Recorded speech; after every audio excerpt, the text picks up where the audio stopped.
3, 2, 1... Salut tout le monde, comment ça va? Moi je suis sûr que les vidéos en collab avec mon cher ami, mon plus vieil ami, le League Pass, vous manquent. Alors on va remédier à ça. Vas-y mon pote, c'est le moment de montrer ta trogne, tu vas bien? C'est clair hein, que tu charbonnes un peu, mais dis-toi que c'est ton taf aussi, hein. Dis-toi qu'à cause de toi, ça fait 15 ans que je dors quasi plus. Ben ouais, avec un programme comme le tien là, entre les 50 points de Curry il y a une dizaine de jours, ou bien la revanche qu'il va y avoir ce soir entre le Heat et les Wizards, j'arrive vraiment plus à te lâcher, c'est pas ma faute.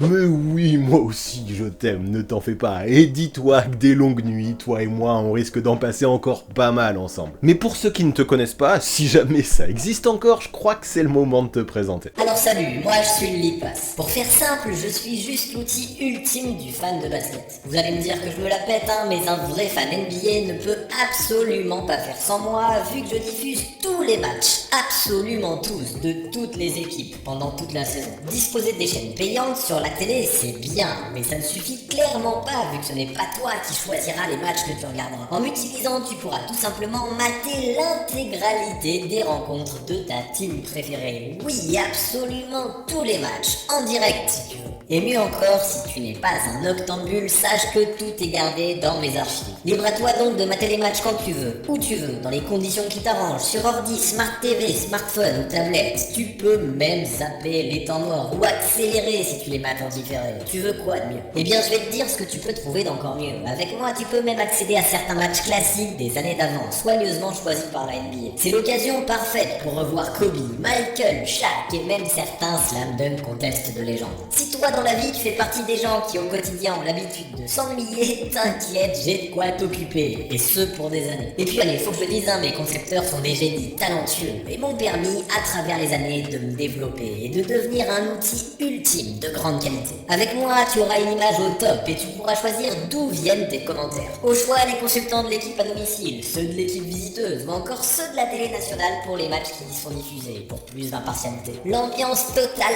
américaine est garantie, ça c'est certain. Donc vous l'avez capté, difficile de se considérer comme un fan hardcore NBA si on ne possède pas le League Pass. Alors pour kiffer, mais aussi pour soutenir le 6ème homme et l'aider à convaincre NBA Europe de faire de lui leur ambassadeur sur le long terme, un seul moyen, cliquez sur son lien, c'est important. Ça montrera à tout le monde à quel point vous êtes une commune gueudin, mais vu ce qu'il m'a dit, je n'ai plus aucun doute là-dessus.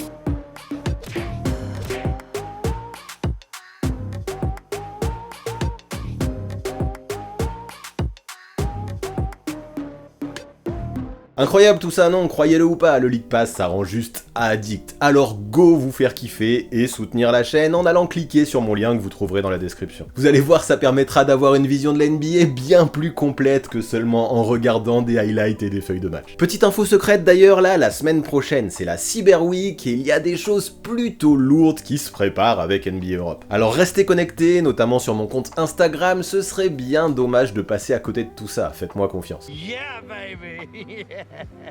Mais bref, aujourd'hui je crois que si vous êtes là, c'est avant tout pour entendre parler des joueurs français en NBA. Alors on va faire un point sur tous, même ceux qui sont en G-League, et même sur Sekou Doumbouya, qui vient d'être coupé. J'ai dit tous. Et vous voulez savoir quoi? Grâce à Basket Info, on a pu avoir Yves Ponce, Kylian Tilly et Peter Corneli en interview. Je vais vous mettre des petits passages ici, mais si vous voulez retrouver tout ça en intégralité, il y aura les liens dans la description. Tous ces joueurs donneront leurs objectifs personnels pour la saison en cours, mais évoqueront aussi les liens si particuliers qu'eux ont aussi avec mon pote le League Pass. Franchement, j'ai adoré bosser sur cette vidéo et le programme s'annonce très lourd, alors on ne perd pas plus de temps, c'est parti! Qu'attendre des joueurs français en NBA cette saison? Allez, pour commencer, parce que ça me semble important, je veux évoquer ceux qui n'ont pas de contrat dans la Grande Ligue, mais qui charbonnent en G-League pour en choper un, à commencer par Axel Toupane. Bon, lui, la NBA, il connaît déjà, et même s'il n'a jamais eu un énorme rôle, il est passé au moins pour quelques matchs du côté des Nuggets, des Pelicans et des Bucks, à Milwaukee, où il a même obtenu une bague l'an dernier, ce n'est pas rien. Après, bien sûr, il n'a que 33 matchs NBA à son compteur, et ses stats ne sont pas forcément significatives, mais peu importe, j'aime sa mentalité, celle de ne jamais rien lâcher. Et ouais, parce qu'après être rentré en Europe entre 2017 2017 et 2020, il semble désormais bien décidé à faire sa place outre-Atlantique. Coupé par les Warriors lors du training camp avant le début de la saison, le voici désormais en Summer League à Santa Cruz. Là-bas, il nous pose de très belles perfs, étant monté jusqu'à un énorme 27 points et 13 rebonds il y a quelques jours, dans une compétition qu'il connaît bien là aussi, c'est lourd. Ses objectifs de toute façon ce sera ça, marcher sur la G-League pour essayer de convaincre une équipe NBA de le signer en cours de saison. Le talent et le mental semblent là, tout semble plutôt être une question de patience et d'opportunité pour un Axel Toupane qui semble déterminé quoi qu'il arrive. Sa vitesse, ses qualités athlétiques et son shoot, qui est de plus en plus fiable, pourrait finir par plaire, on y croit. Allons maintenant du côté du Blue d'OKC, où nous pouvons trouver deux Français, ou plutôt trois, vous comprendrez plus tard, à commencer par Olivier Sarr, ancien de Wake Forest et de Kentucky. Non drafté, il a pu se montrer cet été, notamment à la Summer League de Las Vegas sous le maillot des Grizzlies, avec entre autres une perf assez incroyable à 18 points et 13 rebonds en 24 minutes de jeu, dominant notamment par ses énormes qualités en post-up. Malheureusement, cela ne lui a pas suffi pour trouver un contrat dans la Grande Ligue, mais peu importe, il n'a pas l'air de vouloir abandonner, et tant mieux. Voilà pourquoi, vous l'avez compris, désormais il tente de faire sa place en portant le maillot du Blue d'OKC qui lui a donné sa chance en G-League. De toute façon, son objectif est simple, se battre tous les soirs, donner le meilleur de lui-même et tout faire pour essayer d'atteindre le Graal que représente la NBA et ne jamais avoir de regrets. Franchement, il a l'air très conscient de ça et c'est bien, c'est le mental qu'il faut avoir je pense. Même s'il est un pivot un peu à l'ancienne, ça ne l'empêche pas de performer avec une perf à 14 points et 7 rebonds en 16 minutes récemment sous le maillot du Blue. Point positif aussi, son shoot connaît des progrès constants, ce sera peut-être la clé pour obtenir un ticket en NBA. À Olivier désormais de montrer donc qu'il peut s'écarter, courir et varier son jeu. Ça lui ouvrira des portes forcément, quelles qu'elles soient. Aux côtés d'Olivier, sous le maillot du Blue, voici un autre Français, Jaylen Horde. Lui, un peu comme Axel Toupane que nous évoquions plus tôt, a déjà eu la joie de goûter à la Grande Ligue, pour un total de 32 matchs avec les Blazers et le Thunder, team avec laquelle, en fin de saison, Jaylen a pu montrer son potentiel, avec 5 matchs en double digit. Sa Summer League aussi était plutôt sympa, mais elle ne lui a malheureusement pas permis de prolonger l'aventure dans l'Oklahoma, au moins pour ce qui est de la NBA. Poste 4 très mobile, bon défenseur aux instincts félins, Horde semble avoir pris du muscle cet été, et lui aussi a taffé sur son tir. Espérons maintenant qu'il prouve tout ça sur le parquet avec le Blue pour, comme l'an passé, obtenir une opportunité en NBA en cours de saison. Pour lui aussi, également issu de Wake Forest, le shoot semble pouvoir représenter une clé importante. Allez, maintenant évoquons un Français dont la situation est plus compliquée, Sékou Doumbouya. Pourtant, au moment de sa draft, avec le 15e choix en 2019, beaucoup s'attendaient à ce qu'il perce en NBA et qu'il devienne un titulaire solide, moi le premier, sauf qu'aujourd'hui, force est de constater que ses débuts dans la Grande Ligue sont un échec. Je ne vais pas revenir ici sur ce qui a fait qu'à mon sens, ça a foiré, je l'ai déjà fait récemment dans une vidéo bien détaillée, mais wow, l'été qu'a vécu l'ancien Limoujo a juste été désastreux. En quelques semaines, il est passé des Pistons aux Nets, aux Rockets, puis aux Lakers sans que personne ne le garde finalement, et ce malgré une belle perf sous le maillot de Brooklyn en Summer League, avec 11 points et 4 rebonds en un faible temps de jeu. Là, sa dernière aventure c'était à LA, avec un contrat two-way, sauf que pas de bol, il s'est blessé au pied. Bilan des courses, la franchise californienne, un peu en difficulté cette saison, a décidé de le couper pour prendre à sa place un joueur en pleine possession de ses moyens physiques, ça pique. Aujourd'hui, difficile de prévoir comment rebondira le français, et on s'imagine que pour retrouver la NBA, il devra probablement d'abord passer par la case G-League. La compétition, il la connaît, parce qu'il avait déjà roulé dessus il y a 2 ans pour faire ses preuves avant d'avoir des minutes à Détroit. Clairement, en termes de basket pur, Sékou semble valoir beaucoup mieux que cette ligue de développement. Maintenant, celui-ci sera-t-il ok avec l'idée de reprendre tout à zéro pour refaire ses preuves? J'espère, mais c'est pas sûr. Pourtant, à ce jour, cela semble représenter la condition sine qua non pour qu'il puisse obtenir une nouvelle chance en NBA.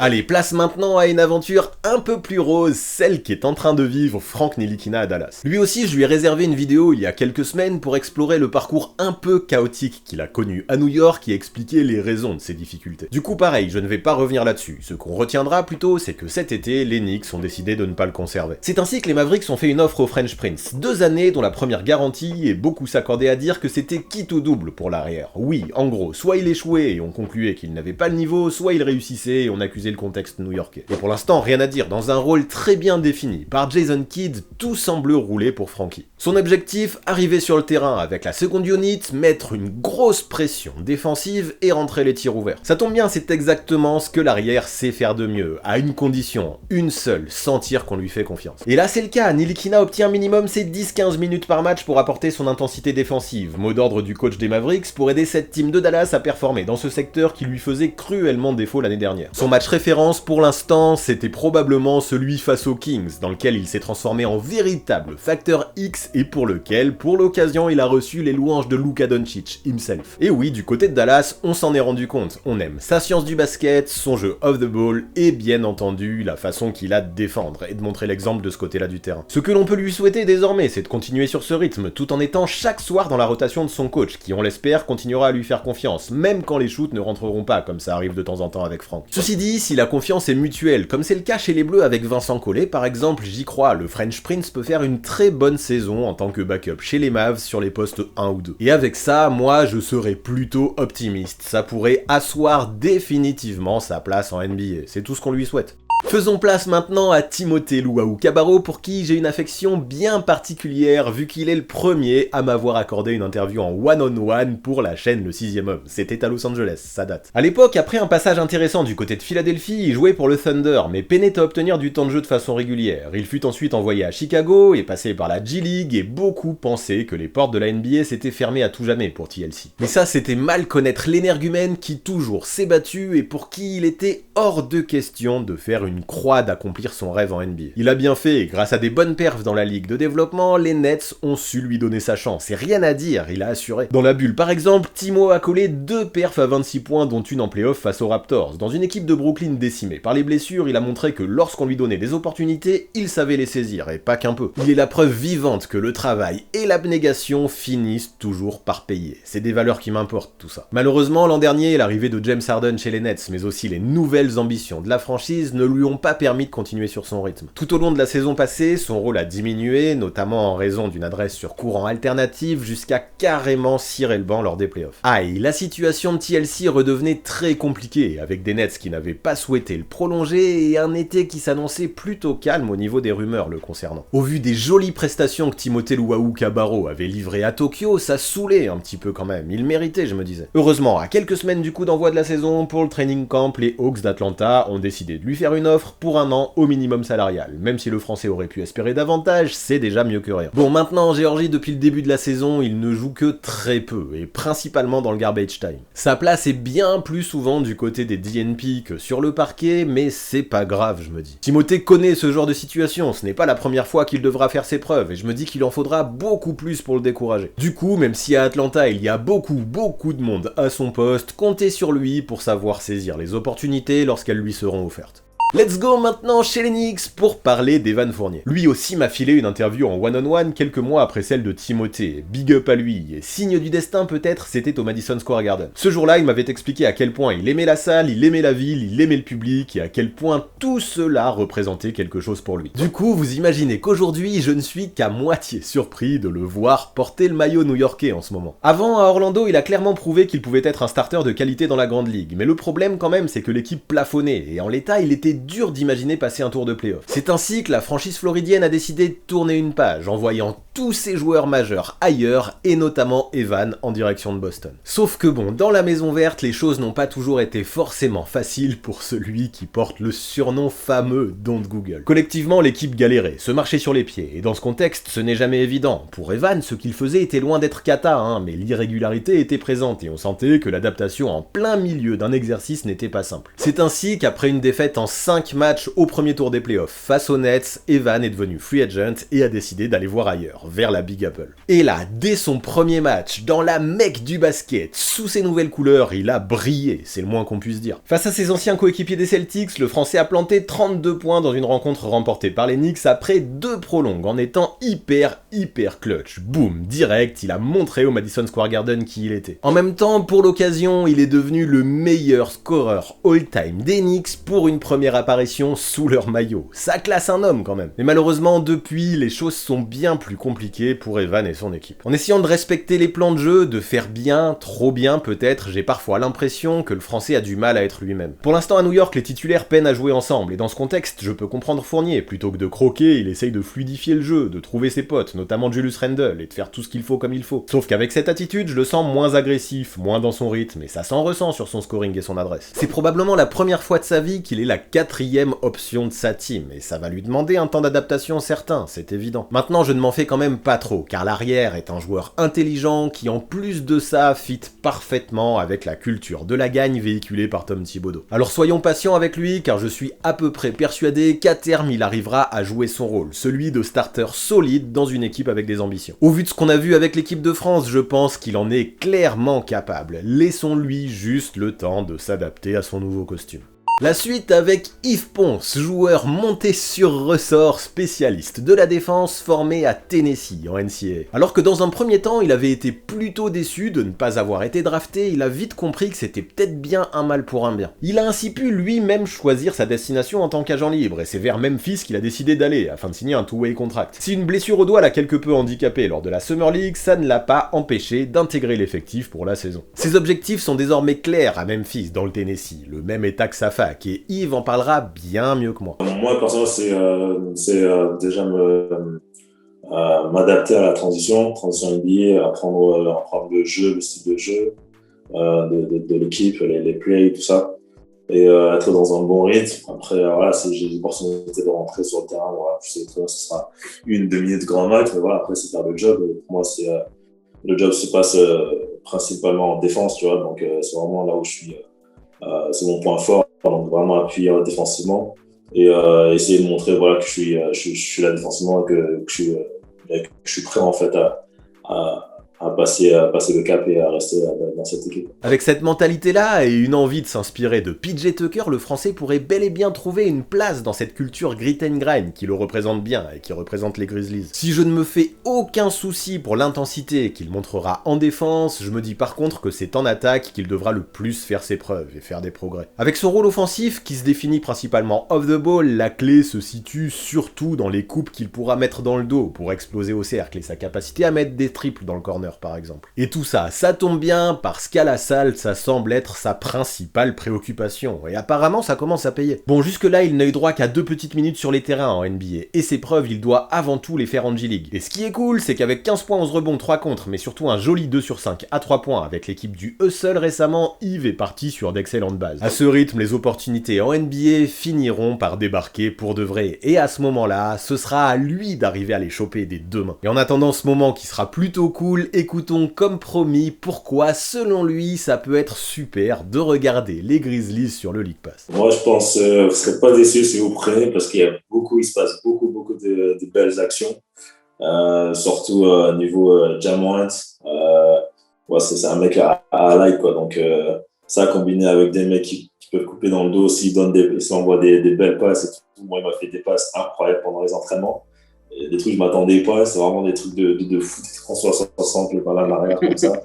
Moi qui la récupère, qui dunk et tout, donc ça c'est vraiment t'auras des highlights 100%, des grosses actions, plus de sa taille, lui qui veut, il s'en fiche, hein. Tu peux être Rudy Gobert, il va te sauter sur la tête, il va essayer de te mordre dessus, donc des grosses highlights, et puis on a une équipe qui peut aller jusqu'au playoff, alors on peut être un contender, tu vois, pour les playoffs, donc ça c'est vraiment intéressant puisque voilà, on est une équipe compétitive, donc ouais.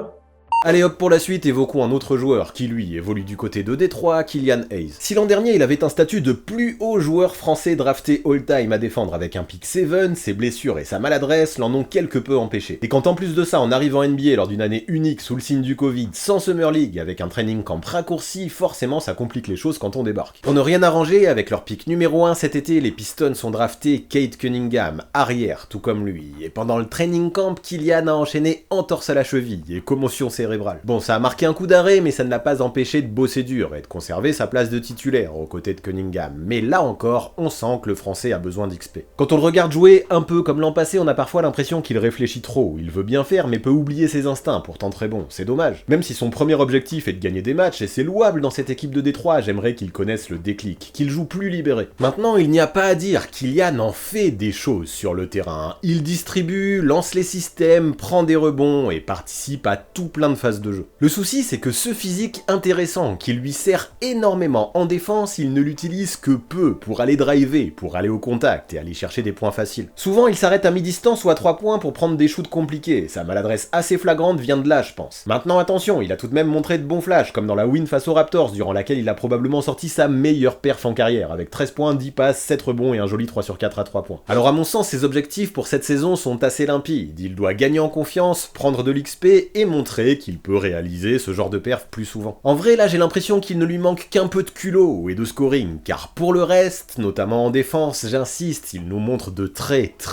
belles choses. Repartons du côté de Los Angeles maintenant, non pas pour reparler de Sekou Doumbouya, mais pour évoquer Nicolas Batum. Alors qu'il entame sa 15e saison en NBA, le héros des finales olympiques gagnées à Tokyo a maintes fois prouvé qu'il était un vrai joueur de basket. Le problème, c'est qu'en 2020, sous le maillot des Hornets, il a vécu un vrai coup d'arrêt. Alors qu'à Charlotte, le management privilégiait les jeunes, l'ailier était de plus en plus souvent oublié au bout du banc, et beaucoup pensaient que sa carrière s'approchait doucement de son crépuscule. Mais ça, c'était avant qu'il ne signe aux Clippers l'année dernière, où tel un phénix, Batum a connu une toute nouvelle naissance. Dans une team compétitive, son costume d'homme à tout faire, il l'a assumé à merveille, et le français, de plus en plus utilisé comme un stretch fort, a définitivement pu jouer un gros rôle, notamment en play-off. Tyronn Lue, plutôt que de forcer sa nature, a décidé de le laisser faire, être lui-même, et la décision a payé. Depuis, celui qui vient d'être élu basketteur français de l'année a vraiment fait sa place dans ce roster, et a même décidé de prolonger, et ce choix, d'autant plus avec la blessure de Kawhi Leonard, s'avère payant. Cette saison, il continue dans le 5 en remplacement d'un Marcus Morris blessé à faire ce qu'il sait faire, défendre fort, prendre des rebonds et mettre des shoots de loin. Les Clippers n'ont pas besoin de plus. Son match à 22 points et 6 sur 8 à 3 points il y a une dizaine de jours dans la win face aux Blazers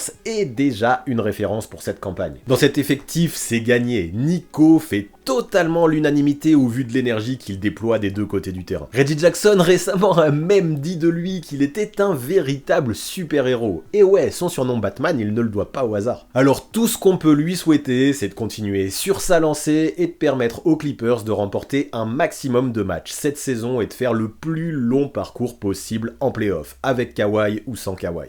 Place désormais au deuxième two-way contract des Grizzlies, après Yves Ponce, voici Killian Tilly. Lui par contre a déjà l'expérience d'une saison NBA dans les pattes, même si dans cette campagne tout n'a pas toujours été tout rose. Un peu bloqué par les blessures en début d'exercice, c'est l'histoire de sa vie, il est peu à peu revenu, et surtout a su réellement saisir les opportunités, notamment en fin de saison lorsque les absences se multipliaient, et que certains cadres avaient besoin de repos. Il a fait le taf, s'est montré solide, et a fait sa place, notamment grâce à son adresse de loin et son intelligence de jeu, c'est bien. Son match à 16 points et 6 rebonds pour finir la saison 2020-2021 a été marquant et représente toujours à ce jour sa meilleure perf dans la grande ligue. Aujourd'hui, on va l'écouter en parler d'ailleurs, il semble toujours suivre la même lignée, c'est-à-dire prendre tout ce qu'on lui donne et s'en servir pour faire sa place du mieux qu'il peut. Pour moi, c'est vraiment de m'imposer dans la rotation, d'aider l'équipe à gagner tous les matchs qu'on peut, quoi. Vraiment, en plus, notre objectif, c'est encore de faire les playoffs, donc ça va être une saison importante pour nous et vraiment essayer de jouer autour les gars comme comme Jaren Jackson, les gars Kyle Anderson, tous les gars comme ça, pour jouer autour d'eux, essayer de leur faciliter la tâche et voilà, essayer de m'imposer dans la rotation comme ça, quoi. C'est ça, et même si jusque-là, cette saison, Killian Tilly n'a passé que 20 minutes au total sur le terrain et n'a pas encore mis un tir, ça viendra. Il s'est par exemple montré beaucoup plus performant avec le hustle en G-League dernièrement, avec une perf à 12 points, 6 rebonds et un intéressant 3 sur 5 derrière l'arc. De toute façon, là-dessus, il n'y a pas à bégayer, s'il veut sa place en NBA, la réussite de loin sera la clé. À lui, donc, de se montrer chaud rapidement dès qu'il en aura l'opportunité. À mes yeux, en vrai, il a tout ce qu'il faut pour s'imposer. Il faut juste que la santé reste là et espérer que tout clique au bon moment. En tout cas, lui aussi est persuadé que prendre le League Pass pour mater les Grizzlies représente un excellent investissement. On l'a dit juste avant, Ja Morant, tu vas avoir des petits tomards de fou. Et après, j'espère que je vais pouvoir rentrer et mettre des petits 3 points là. Ça serait cool de voir ça pour toi, si tu veux prendre le League Pass au milieu de la nuit. Mais sinon, des gros matchs. Et Steven Adams dans la raquette qui va faire des dégâts.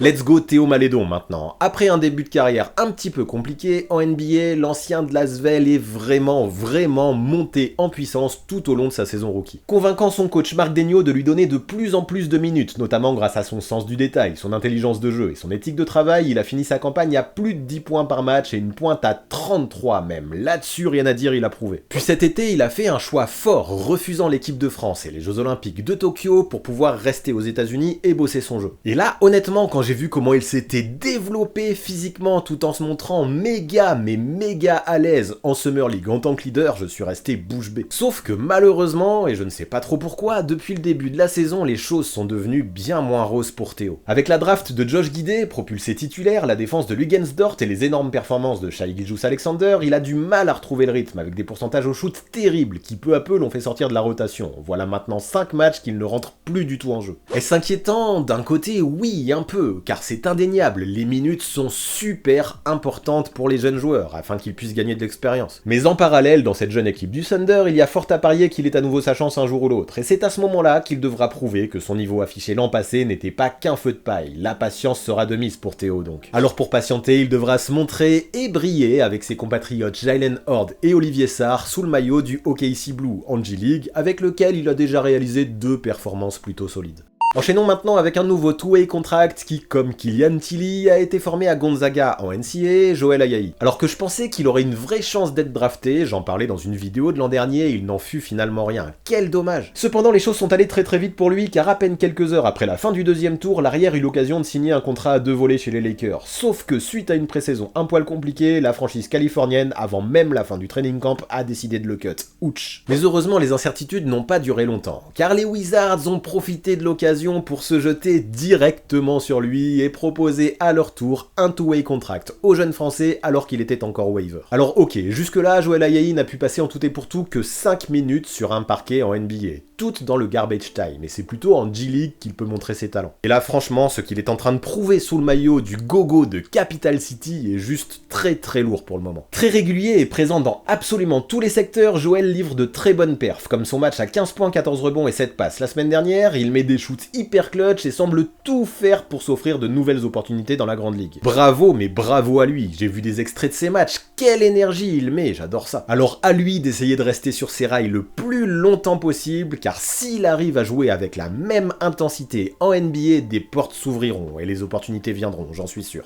Allez, c'est l'heure, vous l'attendiez probablement, place à notre plus grande superstar en NBA actuellement, Rudy Gobert. À maintenant 29 ans et déjà un très bon palmarès individuel, 3 fois Depoy, 2 fois All-Star, 3 fois All-NBA, 5 fois All-Defensive, le pivot année après année ne cesse de progresser et de m'impressionner. Quel monstre! Malgré toutes ces distinctions, il ne semble même pas encore avoir atteint son prime. Actuellement, je ne vais pas mâcher mes mots, il réalise son meilleur début de saison en carrière, dominant la ligue au rebond avec plus de 15 prises par match, c'est d'une violence. Le mec enchaîne les gros double-double avec parfois plus de 20 rebonds et est devenu définitivement incontournable dans la grande ligue. La preuve, il a même été élu meilleur joueur de la semaine de la conférence Ouest il y a de ça une dizaine de jours. Qu'est-ce que vous voulez de plus? Personnellement, là, ce que je kiffe dans son début de saison, c'est les progrès énormes qu'il a fait au périmètre. Avant, il suffisait de le faire sortir pour mettre la défense du Jazz en difficulté, mais désormais, ce n'est plus du tout le cas. Même si Jokic, qui était le spécialiste pour lui causer des soucis, a encore brillé face à lui fin octobre avec 24 points en 15 minutes avant de se blesser, la manière m'a plu. Je trouve Gobert bien plus alerte, bien plus mobile sur ses appuis et bien mieux équilibré latéralement, ce qui lui permet d'utiliser son envergure à super bon escient pour couvrir un maximum de terrain. En attaque, il connaît son rôle et même s'il ne faut pas vraiment compter sur lui pour créer ses propres tirs, il brille autrement. Par ses cuts bien sentis, par les écrans qu'il pose, par sa faculté à se retrouver toujours au bon endroit, au bon moment et à finir facilement, il pèse dans le jeu offensif du Jazz, c'est indéniable et ce même s'il n'est pas un as du scoring. Par exemple, il domine encore et toujours la NBA pour ce qui est de la stat des screen assists, c'est-à-dire les écrans posés entraînant par la suite un panier de ses coéquipiers. Le mec, avec son physique et son intensité, fait énormément de petites choses ultra utiles qu'adorent les coachs et qui permettent à Utah de jouer un basket de la gagne. Je sais,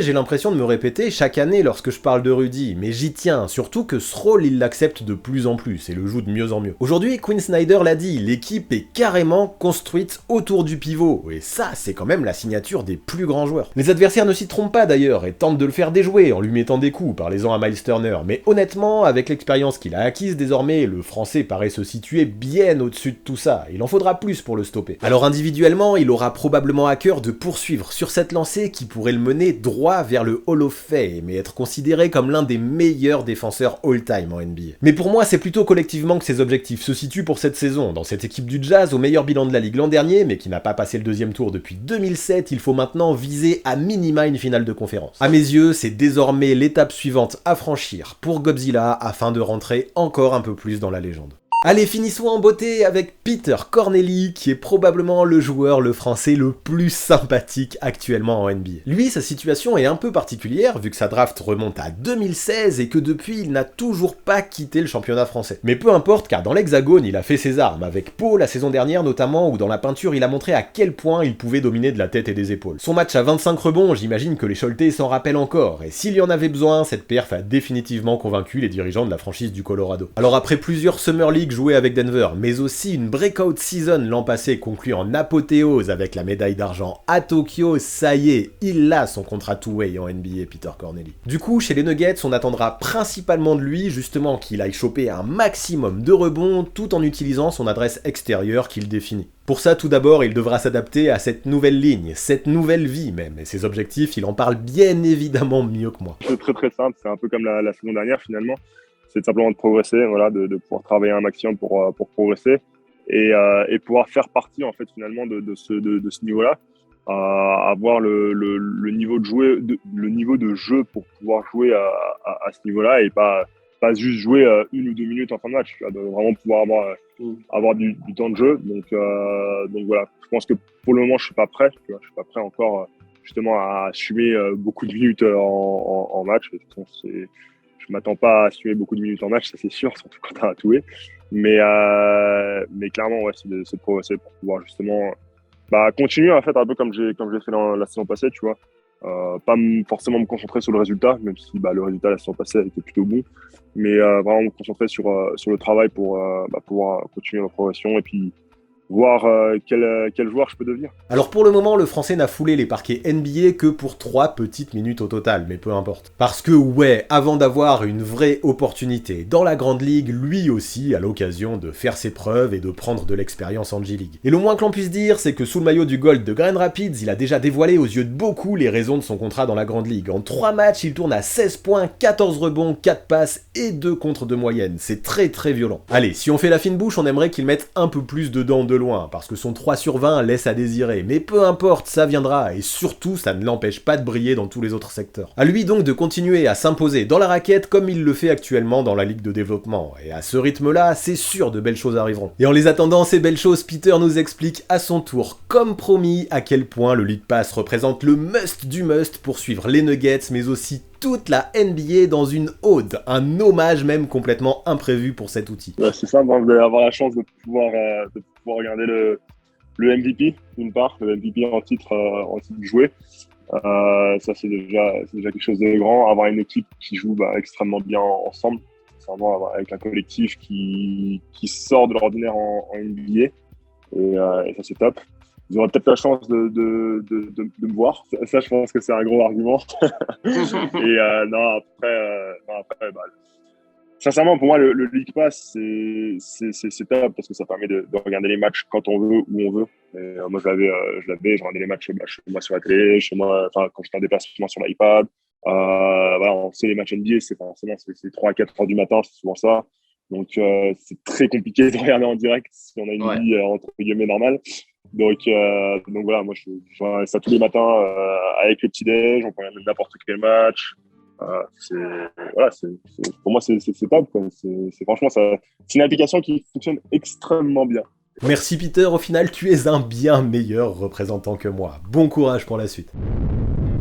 Voilà pour ce qui est de tous les Français qui sont en NBA, voilà pour ce qui est de ce nouveau Coast to Coast. Allez, dites-moi tout, lâchez-vous, mouillez-vous, quel est, selon vous, celui qui va le plus exploser cette saison? Mettez-moi son nom en commentaire, je vous attends fort. Bon, sinon j'espère que vous avez capté, avec tout ce que vous a dit Peter, mais aussi Yves et Kylian, le League Pass pour suivre la NBA, y a juste pas mieux. Alors s'ils vous ont convaincu, que vous voulez kiffer vous aussi, et que vous voulez soutenir la chaîne, parce que ouais, j'aimerais bien rester ambassadeur de la NBA quand même, vous savez quoi faire. Cliquez sur mon lien d'affiliation que vous retrouverez dans la description. Et puis je le répète aussi, mais c'est important, go suivre mon Instagram, là, maintenant, tout de suite, car d'ici la semaine prochaine, promis, on vous réserve des belles choses. Et oui, cette collab avec la NBA, c'est sûr qu'elle est cool pour moi, mais ne vous en faites pas, car j'ai vraiment prévu, vous aussi, de vous faire croquer.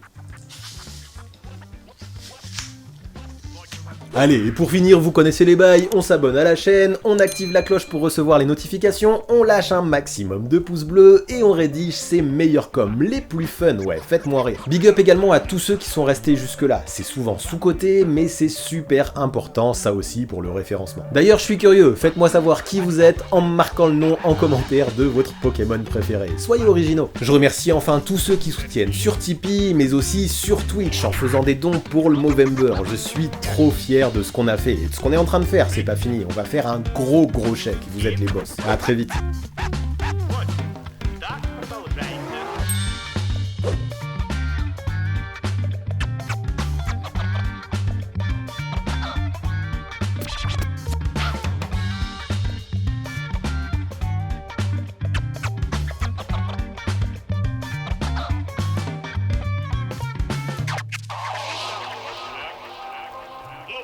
Lukas, стали клуб решать. Отлично.